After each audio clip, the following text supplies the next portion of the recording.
Good morning and happy Navaratri to one and all from Care Foundation.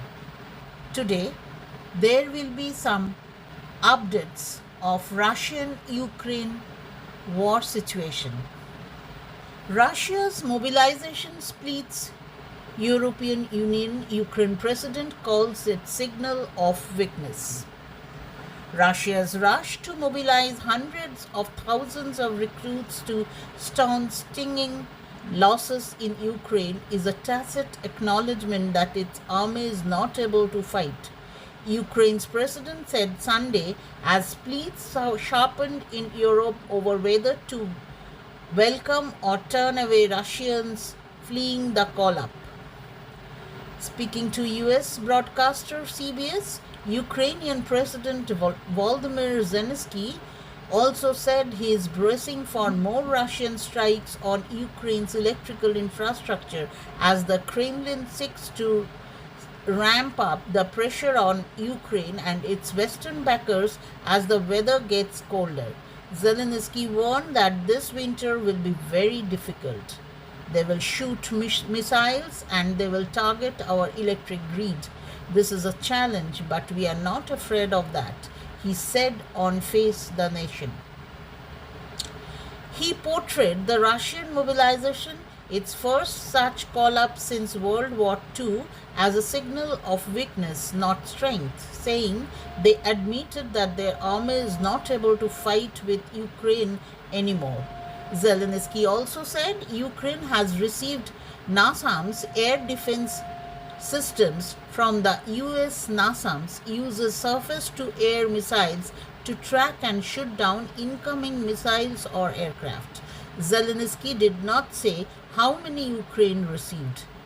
Although the European Union is now largely off limits to most Russians with direct flights stopped and its land borders increasingly close to them, an exodus of Russian men fleeing military service is creating divisions among European officials over whether they should be granted safe haven.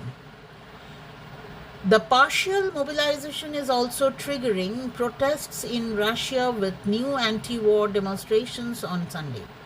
The Dagestan, one of the Russia's poorer regions in the North Caucasus, police fired warning shots to try to disperse more than 100 people who blocked a highway while protesting Russian President Vladimir Putin's military call-up, Russian media reported.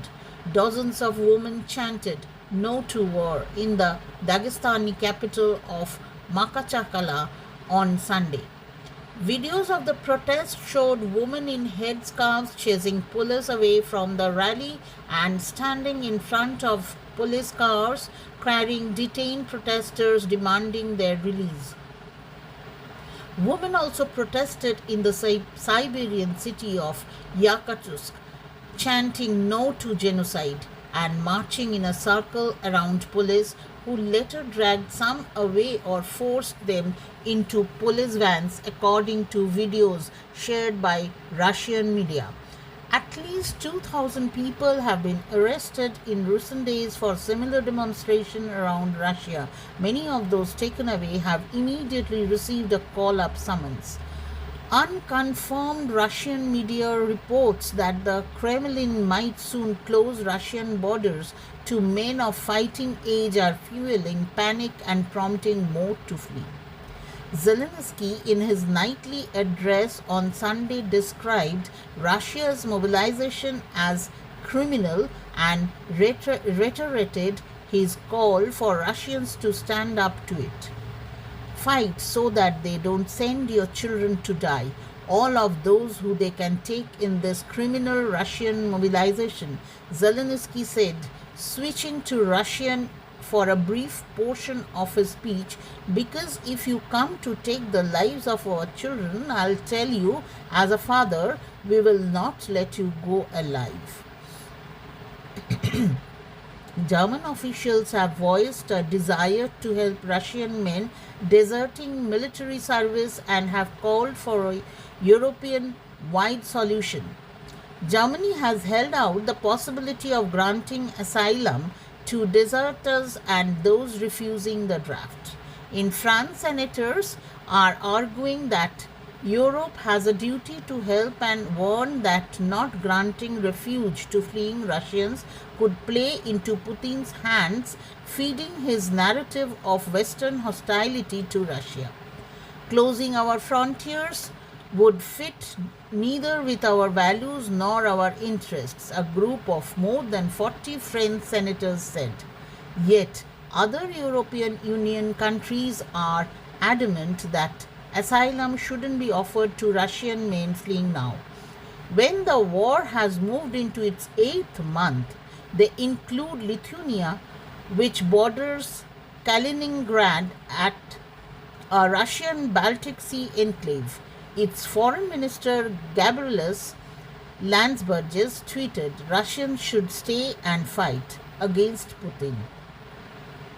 His counterpart in Latvia, also an European Union member bordering Russia, said the exodus poses considerable security risks for the 27 nation bloc and that those fleeing now can't be considered conscientious objectors since they didn't act when Russia invaded Ukraine in February.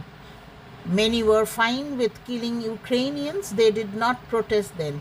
The Latvian Foreign Minister Edgars Rinkēvičs tweeted. He added that they still have plenty of countries outside European Union to go.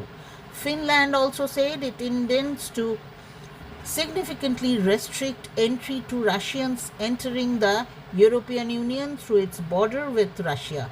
A Finnish opposition leader, Petteri Orpo, said fleeing Russian military reservists were an obvious security risk and we must put our national security first. Russia is pressing on with its call-up of hundreds of thousands of men seeking to reverse recent losses. Without control of the skies over Ukraine, Russia is also making increasing use of suicide drones from Iran, with more strikes reported Sunday in the Black Sea port city of Odessa. For Ukrainian and Russian military planners, the clock is ticking, with the approach of winter expected to make fighting much more complicated. Already rainy weather is bringing muddy conditions that are starting to limit the mobility of tanks and other heavy weapons, the Washington-based Institute for the Study of War said Sunday. But the think tank said Ukrainian forces are still gaining ground in their counteroffensive launched in late August that has rolled back the Russian occupation across large areas of the northeast and which also prompted Putin's new drive for reinforcements. The Kremlin said its initial aim is to add about 300,000 troops to its invasion force, which is struggling with equipment losses, mounting casualties, and weakening morale. The mobilization marks a sharp shift from Putin's previous efforts to portray the war as a limited military operation that wouldn't interfere with most Russian lives. The mobilization is running hand in hand with Kremlin orchestrated votes in 4 occupied regions of Ukraine that could pave the way for their imminent annexation by Russia. Ukraine and its Western allies say the referendums in Kherson and Zaporizhia regions in the south and the eastern Luhansk and Donetsk regions have no legal validity, not least because many tens of thousands of their people have fled. They also call them a sham. Some footage has shown armed Russian troops going door to door to pressure Ukrainians into voting. The voting ends Tuesday and there's little doubt it will be declared a success by the Russian occupiers. The main questions then will be how soon Putin's regime will annex the 4 regions and how that will complicate the war. That's all. Thank you and have a good day and a wonderful week ahead.